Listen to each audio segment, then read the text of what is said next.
ಜಾತಿ ರಾಜಕಾರಣ ವಿಚಾರದಲ್ಲಿ 94ರಲ್ಲಿ ಏಕ್ ಪೆಟ್ಟು ತಿಂದ್ರು. ಈಗ ಗೊತ್ತಿದೆ, ಈಗ 2023ರಲ್ಲಿ ಆದಂಥ ಚುನಾವಣೆನಲ್ಲೂ ಮೊನ್ನೆ ಡಿ ಕೆ ಶಿವಕುಮಾರ್ ಓಪನ್ ಆಗಿ ಹೇಳ್ತಾರೆ, ನನಗೆ ಅಲ್ಲ, ನಾನು ಚಿಕ್ಕದಾಗಿ ಹೇಳ್ಬಿಡ್ತೀನಿ, ಪೆನ್ನು ಪೇಪರ್ ತಗೊಳ್ಳಿ, ನಾನು ಬರ್ಕೊಡಿ, ದಯವಿಟ್ಟು ನನಗೆ ಮತ ಕೊಡಿ ಅಂದಾಗ ಹಳೆ ಮೈಸೂರು ಭಾಗದಲ್ಲಿ ಅತಿ ಹೆಚ್ಚು ಶಾಸಕರು ಬರ್ತಾರೆ. ಹಾಗೆ ಕಾಂಗ್ರೆಸ್ ಅವ್ರು ಎಲ್ಲೋ ಒಂದು ಕಡೆ ಒಂದು ಬ್ಯಾಲೆನ್ಸಿಂಗ್ ಆಕ್ಟ್ ಮಾಡ್ಲಿಕ್ಕೆ ಹೋಗಿ ಎಡುತ್ತಾರೆ ಎಲ್ಲೂ. ಈಗ ನೋಡಿ ಬಿಹಾರಲ್ಲೂ ಅದೇ ಮಾಡ್ಕೊಂಡಿದ್ದಾರೆ.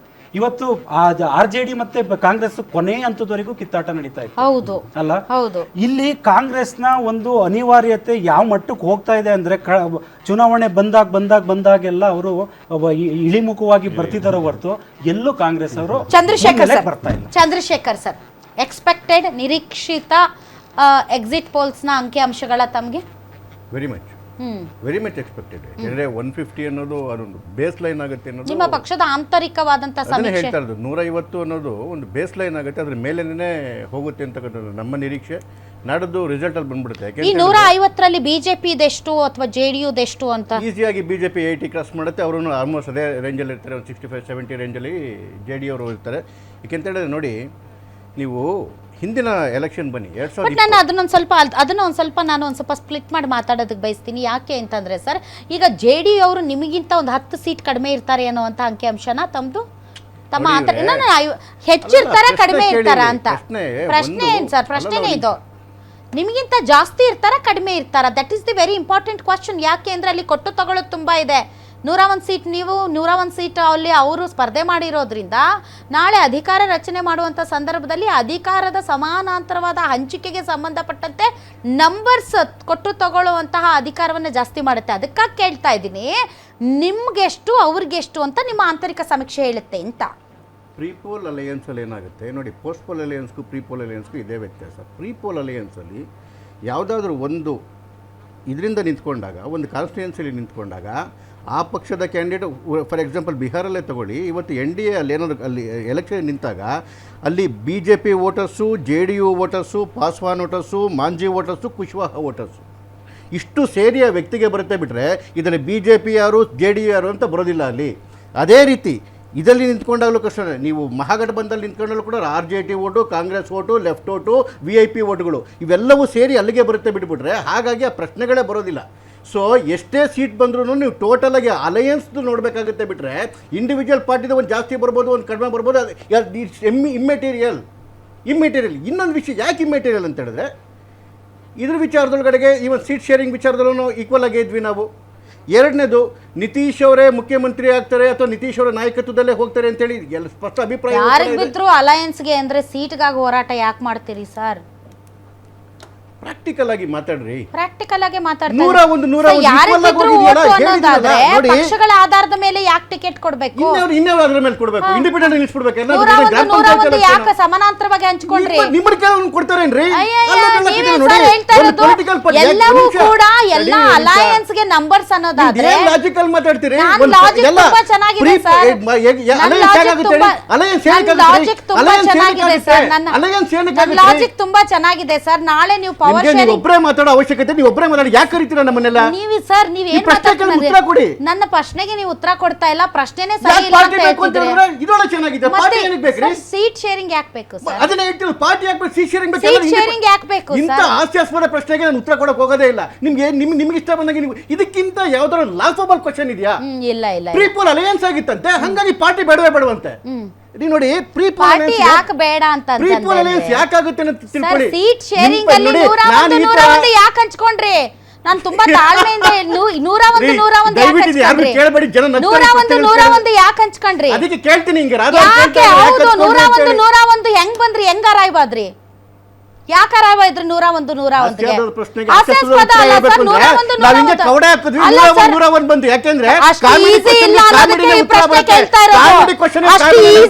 ಅಂತಾನೆ ಈ ಪ್ರಶ್ನೆ ಕೇಳ್ತಾ ಇರೋದು ನಿಮ್ಗೆ. 101 ಹೆಂಗ್ ಹಂಚಿಕೆ ಮಾಡ್ಕೊಂಡ್ರಿ? ಜನರಲ್ ಆಗಿ ಡಿಸ್ಕಸ್ ಮಾಡಿ 101 ಹೆಂಗ್ ಅರಾಯ್ವಾದ್ರಿ ಸರ್? ಇನ್ ವಾಟ್ ಅದು ನಿಮ್ ಸ್ವಂತ ಆಸ್ತಿ ಅಲ್ಲ ಪಾರ್ಟಿಗಳು. ನಿಮ್ಮ ಸ್ವಂತ ಆಸ್ತಿ ಅಲ್ಲ ಪಾರ್ಟಿಗಳು. ಜನ ಓಟ್ ಇನ್ಯಾರು ಆಸ್ತಿ ಅದು? ನೀವ್ ಏನ್ ಮಾತಾಡ್ತೀರಾ ಬಿಜೆಪಿ ಆಸ್ತಿರಿ ಅದು. ಸರ್ ಎಲ್ಲವೂ ಕೂಡ ಒಂದು ಅಲಯನ್ಸ್ ಗೆ ಓಟ್ ಹಾಕೋದಾದ್ರೆ ಯಾಕೆ ಪಕ್ಷಗಳು ಸೀಟ್ ಹಂಚಿಕೆ ಮಾಡ್ಕೊಂಡು ಇಲ್ಲಾಜಿಕಲ್ ಪ್ರಶ್ನೆಗಳಿಗೆ ಕಾಮಿಡಿ ಪ್ರಶ್ನೆಗಳು ಕೇಳಬೇಡಿ. ಕಾಮಿಡಿ ಪ್ರಶ್ನೆನೇ ಅನ್ಕೊಳ್ಳಿ, ಉತ್ತರ ಇಲ್ವಾ? ಅದಕ್ಕೆ ಉತ್ತರ ಗೊತ್ತಿಲ್ವಾ? ಉತ್ತರ ಹೇಳ್ತೀನಿ. ಹೇಳಿ. ಆಯ್ತು, ಪ್ರೀ ಪೋಲ್ ಅಲಯನ್ಸ್ಗಳು ಯಾಕಾಗ್ತವೆ ಅಂತ ಹೇಳಿದ್ರೆ ನೋಡಿ, ಒಂದು ಪಕ್ಷನ, ಎರಡು ಪಕ್ಷನ, ಮೂರು ಪಕ್ಷನ, ಆ ಪಕ್ಷಗಳ ಸಾಮರ್ಥ್ಯಗಳು ಆ ರಾಜ್ಯಗಳಲ್ಲಿ ಹೇಗಿರುತ್ತೆ. ಕೆಲವು ರಾಜ್ಯಗಳಲ್ಲಿ ಏನಾಗುತ್ತೆ, ಎರಡೇ ಪೊಲಿಟಿಕಲ್ ಪಾರ್ಟಿ ಇರ್ತದೆ. ಈಗ ಫಾರ್ ಎಕ್ಸಾಂಪಲ್ ಗುಜರಾತ್ ತಗೊಳ್ಳಿ, ಬಿಜೆಪಿ ಇದೆ, ಕಾಂಗ್ರೆಸ್ ಇದೆ. ರಾಜಸ್ಥಾನ್ ತಗೊಳ್ಳಿ, ಬಿಜೆಪಿ ಇದೆ, ಕಾಂಗ್ರೆಸ್ ಇದೆ. ಆದರೆ ನೀವು ಕರ್ನಾಟಕ ತಗೊಂಡಾಗ ಬಿಜೆಪಿ ಇದೆ, ಕಾಂಗ್ರೆಸ್ ಇದೆ, JDS ಇದೆ. ಈ ರೀತಿ ವಾತಾವರಣಗಳಿದ್ದಾಗ, ಅದೇ ರೀತಿ ನೀವು JDS ಇದಕ್ಕೆ ಬಂದಾಗ ಗುಜರಾತಿಗೆ ಬಂದ್ರೆ, ಸಾರಿ ಬಿಹಾರಿಗೆ ಯಾವ ಬಂದ್ರೆ ಆಧಾರದ ಮೇಲೆ ಸೀಟ್ ಶೇರಿಂಗ್ ಮಾಡ್ತೀರಿ? ಪಕ್ಷಗಳು ಕೂತ್ಕೊಂಡು ಡಿಸೈಡ್ ಮಾಡ್ತವೆ. ಯಾವ ಆಧಾರದ ಮೇಲೆ ಅಲ್ವಾ? ಅಲ್ವಾ, ಶಕ್ತಿ ಸಾಮರ್ಥ್ಯಗಳ ಆಧಾರದ ಮೇಲೆ ಅಲ್ವಾ? ಅದನ್ನೇ ನಾನು ಕೇಳಿದ್ದು. ಈ ಶಕ್ತಿ ಸಾಮರ್ಥ್ಯಗಳ ಅನಾವರಣ ಯಾವಾಗ ಆಗುತ್ತೆ ಅಂದ್ರೆ ರಿಸಲ್ಟ್ ಬಂದ ಮೇಲೆ. ಪಕ್ಷದ ಶಕ್ತಿ ಸಾಮರ್ಥ್ಯ ಎಲ್ಲ ಅನಾವರಣ ಆಗೋದು ರಿಸಲ್ಟ್ ಬಂದ ಮೇಲೆ. ಇದು ಅಲಯನ್ಸ್ ಸಾಮರ್ಥ್ಯ ಅನಾವರಣ ಆಗೋದು ನಾಳೆ ನಿಮ್ಗೆ ಎಷ್ಟು ಸೀಟ್ ಬರುತ್ತೆ ಅನ್ನೋದ್ರ ಮೇಲೆ ಸರ್, ನಿಮ್ಗೆ ಟಿಪಿಕಲ್ ರಾಜಕಾರಣ ಗೊತ್ತಿದ್ರೆ ಸರ್, ನಿಮ್ಗೆ ಎಷ್ಟು ಸೀಟ್ ಬಂದಿರುತ್ತೆ ಅನ್ನೋದ್ರ ಮೇಲೆ ನಿಮ್ಮ ಕೊಂಡುಕೊಳ್ಳುವಿಕೆಯ ಪವರ್ ಜಾಸ್ತಿ ಆಗುತ್ತೆ. ಅದು ಎಲ್ಲರಿಗೂ ಗೊತ್ತಿರುವಂತ ಸತ್ಯ. ಅದನ್ನ ಹೇಳಕ್ಕೆ ನಿಮ್ಗೆ ಏನ್ ಇಷ್ಟು ತೊಂದ್ರೆ? ಹಾಸ್ಯಾಸ್ಪದ ಅದು ಇದು ಇದೆಲ್ಲ ಎದಕ್ಕೆ ಬೇಕು? It's a simple answer, that's it. Next question ಕೇಳಿ. ನೀವು ನಂಬರ್ ಹೇಳಿಲ್ಲ ನಿಮ್ಗೆ. ಈಗ 101ರಲ್ಲಿ ಬಿಜೆಪಿಗೆ ಎಷ್ಟು ಬರುತ್ತೆ? ಬಿಜೆಪಿಗೆ ಎಷ್ಟು ಬರುತ್ತೆ? ಜೆಡಿಯುಗೆ ಎಷ್ಟು ಬರುತ್ತೆ? ಹೇಳಿ, ಬಿಜೆಪಿಗೆ ಎಷ್ಟು ಬರುತ್ತೆ? ಜೆಡಿಯುಗೆ ಎಷ್ಟು ಬರುತ್ತೆ? ಅಲಯನ್ಸ್ ಅಲ್ಲಿ ಹಂಗೆ ಬರೋದಿಲ್ಲ. ಅಲಯನ್ಸ್ ಅಲ್ಲಿ ಅವ್ರಿಗೆ ಎಷ್ಟು ಬರುತ್ತೆ, ಇವ್ರಿಗೆ ಎಷ್ಟು ಬರುತ್ತೆ, ಬರೋದಿಲ್ಲ ಅದು. ಅಲ್ಲ, ಈಗ ನಿಮ್ಮ ನಂಬರ್ 150 ನೋಡಿ, ಈಗ ನಿಮ್ಮ ನಂಬರ್ 150 ಅಲ್ಲ ಸರ್? ಇದು NDA ಹೇಳ್ತೀನಲ್ಲ, ಇದು NDA. ಅದು 80 ಬಿಜೆಪಿಗೆ ಬರ್ಬೋದು, 70 JDUಗೆ ಬರ್ಬೋದು, 80 JDUಗೆ ಬರ್ಬೋದು, 70 ಅದೇ ಎಷ್ಟು ಬರುತ್ತೆ? ಅದೇ ಎಷ್ಟು ಬರುತ್ತೆ? ನಾನು ಹೇಳ್ತಾ ಇದ್ದೀನಿ 150 ಬರುತ್ತೆ ಮಿನಿಮಮ್ ಇದೆ ಅಂತ ಹೇಳಿ. 150 ಬರುತ್ತೆ. ಅದರಲ್ಲಿ ಬಿಜೆಪಿನೂ ಅರೌಂಡ್ 80 ಬರುತ್ತೆ. ಇವನ್ JDU ಕೂಡ ಅರೌಂಡ್ 80 ಬರುತ್ತೆ. ಇವರು 29 ಸೀಟಲ್ಲಿ ಇವ್ರು ನಿಂತಿದ್ದಾರೆ, ಪಾಸ್ವಾನ್ ನಿಂತಿದ್ದಾರೆ. ಅವ್ರದ್ದು ಕೂಡ ಆಲ್ಮೋಸ್ಟ್ 15ರಿಂದ 18 ಸೀಟ್ವರೆಗೂ ಅವ್ರದ್ದು ಬರುತ್ತೆ. 5 ಸೀಟಲ್ಲಿ ಇವರು ಮಾಂಜಿ ನಿಂತಿದ್ದಾರೆ, ಅವ್ರದ್ದು ಕೂಡ 2ರಿಂದ 3 ನಿಲ್ಲುತ್ತೆ. 6 ಸೀಟಲ್ಲಿ ಕುಶ್ವಾಹ ನಿಂತಿದ್ದಾರೆ, ಅವ್ರದ್ದು ಕೂಡ 2ರಿಂದ 3 ಸೀಟ್ಗಳು ಬರುತ್ತೆ. ಇದೆಲ್ಲ ಆಗಿ ಟೋಟಲ್ ಆಗಿ ಯಾಕೆ ಹೇಳ್ತೀನಿ ಅಂತ ಹೇಳಿದ್ರೆ, ಒಂದು ನೋಡಿ, ಬಿಹಾರ್ ಒಳಗಡೆಗೆ ನೀವು ಆಗಲೇ ಮಾತಾಡ್ತಾ ಇದ್ರಿ, ಏನು ಜಾತಿಯ ಏನು ಎಫೆಕ್ಟ್ ಭಾಳ ಜಾಸ್ತಿ ಇದೆ ಬಿಹಾರ್ ಎಲೆಕ್ಷನಲ್ಲಿ ಅಂತೇಳಿ ಸಹಮತವಾಗಿ 100% ಒಪ್ಪೇ ಹೊಟ್ಟು ಇಲ್ಲ, ಜಾತಿ ಇಲ್ವೇ ಇಲ್ಲ ಅಂತೇಳಿ ಮಾತಾಡಲಿಕ್ಕಾಗಲ್ಲ. 2020 ಎಲೆಕ್ಷನನ್ನು ನೀವು ಬೇಸ್ಲೈನ್ ಅಂತ ತೊಗೊಂಡ್ರೆ ರಾಧಾ ಅವರೇ, 2020ರಲ್ಲಿ ಈವನ್ ನಮಗೆ 15 ವರ್ಷ ಆಂಟಿ ಇನ್ಕಮರ್ಸ್ ಇದ್ದಾಗಲೂ ಕೂಡ ಅಲ್ಲಿನ ವೋಟ್ ಪರ್ಸೆಂಟೇಜ್ ನೋಡ್ಕೊಂಡ್ರೆ ಬಿಜೆಪಿಗೆ ಆಲ್ಮೋಸ್ಟ್ 80ಯಿಂದ 75 ಸೀಟ್ಗಳು ಬಂತಾವತ್ತು. ನಿಂತಿದ್ದೆಷ್ಟು 111 ಕ್ಷೇತ್ರದಲ್ಲಿ. JDUಗೆ ನಾವು ಅವರು ಸೇರ್ಕೊಂಡು 125 ಸೀಟ್, ಅದು JDUಗೆ 43 ಬಂತು, ಸೇರ್ಕೊಂಡು 125 ಸೀಟ್ ಆಯಿತು. ಅಲ್ಲಿ ಪ್ರಾಬ್ಲಮ್ ಆಗಿದ್ದು ಏನಕ್ಕೆ ಅಂತ ಹೇಳಿದ್ರೆ, NDAಗೆ ಏನು ಪಾಸ್ವಾನ್ ಅವರು ಏನಿದ್ರಲ್ಲ, ಚಿರಾಗ್ ಪಾಸ್ವಾನ್ ಅವರು ಸುಮಾರು 43 ಜನ ಕ್ಯಾಂಡಿಡೇಟ್ಗಳನ್ನ JDU ಎಗನೆಸ್ಟ್ ಆಗಿ ನಿಲ್ಸಿದ್ರು. ಅವ್ರು ಲಾಸ್ಟ್ ಟೈಮು NDA ಒಳಗಡೆ ಇರಲಿಲ್ಲ. ನೀವು ಟೋಟಲ್ ಕಾಂಬಿನೇಷನ್ ನೋಡ್ಕೊಂಡು ಸುಮಾರು 5.5ರಿಂದ 6% ಪಾಸ್ವಾನ್ ನೋಡ್ಕೊಂಡಿದೆ, ವಿಚ್ 100% ಅವ್ರದ್ದು ಏನಿರ್ತಕ್ಕಂಥದ್ದು ಈ LJP ಪಕ್ಷ. Yes, will come back. ನಾನು ಕ್ವಿಕ್ ಆಗಿ ಒಂದು ಬ್ರೇಕ್ ತಗೊಳ್ಬೇಕು. ವಾಪಸ್ ಬಂದ್ಮೇಲೆ ತಮಗೆ ನಾನು ಅವಕಾಶ ಕೊಡ್ತೀನಿ.